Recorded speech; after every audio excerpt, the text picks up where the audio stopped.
تھوڑا سا تجربہ ہو نا آپ کا تو پھر آپ کو اندازہ ہو جائے گا کہ جو ایکسپرٹ ہوتا ہے نا اس کے پاس ہر بات کا جواب نہیں ہوتا. میں اس حکیم سے پوچھ رہا ہوں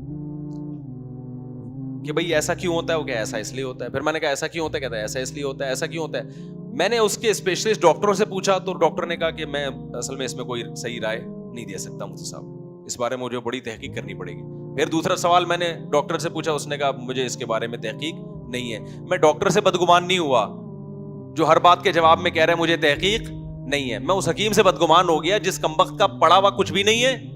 پھر بعد میں پتا چلا 2 نمبر حکیم ہے, کہیں بھی نہیں پڑھا, اس کچھ بھی نہیں پڑھا ہوا. عطائی ہوتے ہیں نا گدی نشین, کچھ بھی نہیں پڑھا ہوا. لیکن اس حکیم کے ماشاءاللہ چل رہا ہے پنجاب میں نام نہیں لوں گا, میرے پیچھے پڑ جائے گا. پھر وہ ایک ہوتا تو نام بھی لے لیتا نا انسان. روحانی علاج کے بھی دفتر چل رہے ہیں اس کے, اور ماشاءاللہ منجن بھی دبا کے بک رہے ہیں. پتہ نہیں لوگوں کی صحتوں کا کیا حال ہو رہا ہوگا. ہر آدمی ہر فیلڈ میں. تو میں جو بیان لے کے چلا تھا نا کہ پورے اسلام میں داخل ہو جاؤ, میں کہہ رہا تھا کہ بعض دفعہ انسان قربانی اس لیے نہیں دے پاتا کہ وہ اتنا کنفیوز ہو چکا ہوتا ہے, تجزیہ ہی نہیں کر پا رہا ہوتا. جب کنفیوز ہوتا ہے تو اس کے لیے مثال کے طور پر ایک عورت ہے, وہ پردہ کرنا چاہتی ہے لیکن اس کو پردہ کرنے میں بہت بڑی قربانی دینی پڑے گی, جیسے کہ دینی پڑتی ہے. لیکن کسی اسکالر نے اس کے دل میں شک ڈال دی ہے کہ اسلام میں ایسا پردہ ہے ہی نہیں جیسا تم کرنا چاہ رہی ہو. اب وہ قربانی دے گی نہیں؟ شک پڑ گیا نا اس کو, یار پتہ نہیں یہ میں جتنا کچھ کر رہی ہوں کہ یہ اسلام کا حکم بھی ہے یا نہیں ہے. کہ بھئی یہ جو ہے یہ کریں بھی کہ نہیں کریں. ہر چیز میں شک. طلاقیں دینے کے بعد تو یہی ہوتا ہے. 3 طلاقیں دینے کے بعد جب فتویٰ دیا جاتا ہے نا کہ طلاقیں ہو گئی ہیں, بہت بڑی قیامت ٹوٹتی ہے میاں بیوی پہ. وہ قربانی دینے کے لیے تیار ہو جاتے ہیں کہ یار جب اللہ رسول کا حکم ہے ہم زنا نہیں کر سکتے. کہیں سے فتویٰ مل جائے گا 3 کتنی ہے 1. اب شک پیدا ہو گیا نا, اب کہتے ہیں یار اب یقینی حکم تو نہیں ہے. یہ ہر چیز میں کیا ہو رہا ہے. یہ اس زمانے میں نا اسلام کے ساتھ جو سب سے بڑا ظلم ہو رہا ہے وہ اس زمانے میں ان نام نہاد مذہبی اسکالرز کی وجہ سے ہو رہا ہے کہ ہر چیز کو انہوں نے کیا کر دیا, شک ڈال دیا. تراویح کا دیکھ لو, امت ہمیشہ سے 20 رکعت پڑھتی آئی ہے. رمضان میں لوگ قربانیاں دیتے تھے کہ یار سنت ہے, اتنا ثواب ملتا ہے. اب اس میں کیا ہے, شک. یار پتہ نہیں 20 ہیں 8 ہیں جی, کوئی 13 کہہ رہا ہے, کوئی 8 کہہ رہا ہے, کوئی کچھ کہہ رہا ہے. شک پڑ گیا اس میں. پھر چلو یہاں تک بھی غنیمت تھا کہ یار پڑھ تو رہا ہے. ایک شک یہ ہے کہ ہے بھی کہ نہیں ہے. غامدی صاحب کو سنو تو وہ کہہ رہے ہیں تراویح سرے سے کوئی چیز, اور اتنے کانفیڈنس کے ساتھ اتنی غلط بات کہہ رہے سرے سے کچھ ہے ہی نہیں, ایسے بنایا ہوا ہے.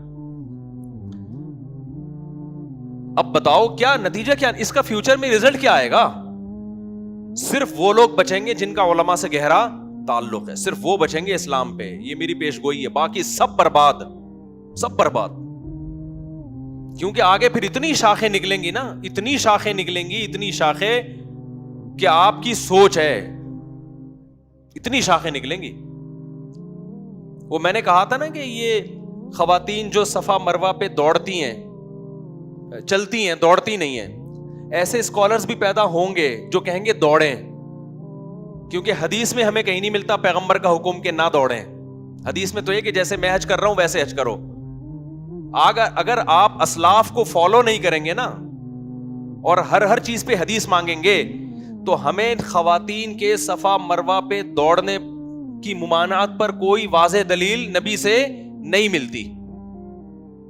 تو میں نے یہ پیشگوئی کی تھی, دیکھنا فیوچر میں ایسے اسکالرز پیدا ہوں گے جو کہیں گے عورت بھی وہاں پہ دوڑے گی. اور میں نے نیٹ پہ دیکھا ایسے اسکالر پیدا ہو چکے ہیں, اور وہ ہیں بھی ایسے نہیں جو مشہور نہ ہو. دنیا ان کو فالو کرتی ہے, ان کا فتویٰ آ گیا ہے کہ بھئی عورت بھی دوڑے گی. یہ آہستہ آہستہ چلے گی. یہ کہاں سے ثابت ہے؟ اور دلیل یہی دے رہے ہیں کہ حضرت ہاجرہ تو عورت تھیں, وہ تو دوڑی تھیں. اب اس کا مطلب کیا ہوا؟ یہ پوری امت اب تک کیا کھا رہی تھی؟ گھاس کھا رہی تھی. اس کو تو پتہ ہی نہیں تھا کہ عورت نے چلنا ہے کہ دوڑنا ہے. تو یہ آہستہ آہستہ اسلام کیا ہو رہا ہے؟ چینج. اس کو روکنے کا طریقہ کیا ہے بھائی؟ اسلاف اور ان کے جو طریقہ صدیوں سے متواتر چلا آ رہا ہے نا, اس سے چمٹ جاؤ, اس سے دائیں بائیں جانے کی کوشش مت کرو, ورنہ کنفیوژن کا ایک لامتناہی سمندر ہے, اس دلدل میں ایسا پھنسو گے نسلیں تباہ ہو جائیں گی تمہاری. اور آپ جس اسٹیپ پہ آگے جاؤ گے نا امت کو چھوڑ کر, آپ کی اولاد اس سے 2 اسٹیپ اور آگے ہوگی, اس کی اولاد اس سے 4 اسٹیپ اور آگے ہوگی, آگے پھر بریکیں فیل ہیں.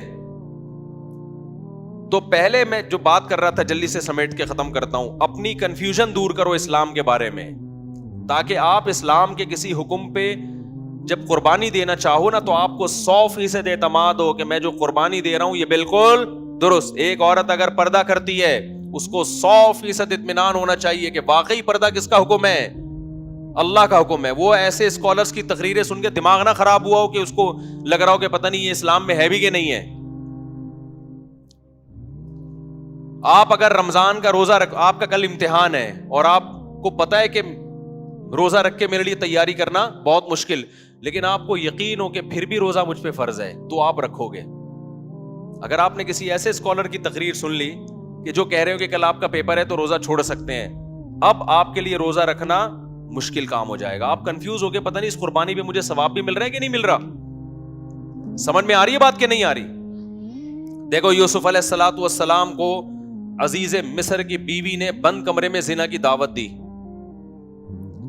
یوسف علیہ السلام کو یہ یقین تھا کہ یہ حرام ہے, لہذا یوسف علیہ السلام کے دل میں خواہش ہوئی, اس کے باوجود اپنے آپ کو گناہ سے بچایا. اگر یوسف علیہ السلام کنفیوز ہوتے اور یا کوئی یوسف علیہ السلام کی جگہ کوئی اور شخص ہوتا اور شیطان اس کو یہ پٹیاں پڑھانا شروع کر دیتا کہ دیکھو زنا جو اسلام میں حرام ہے, یہ قرآن میں حرام ہے, وہ تو نارملی حرام ہے نا, وہ تو ایک نارملی, تم تو ابھی ڈپریشن میں جا رہے ہو, تمہارے لیے یہاں رشتہ ملنا مشکل ہے, اور عورت خود دعوت دے رہی ہے, کچھ زنا بالجبر بھی نہیں ہے, وہ بھی راضی ہے.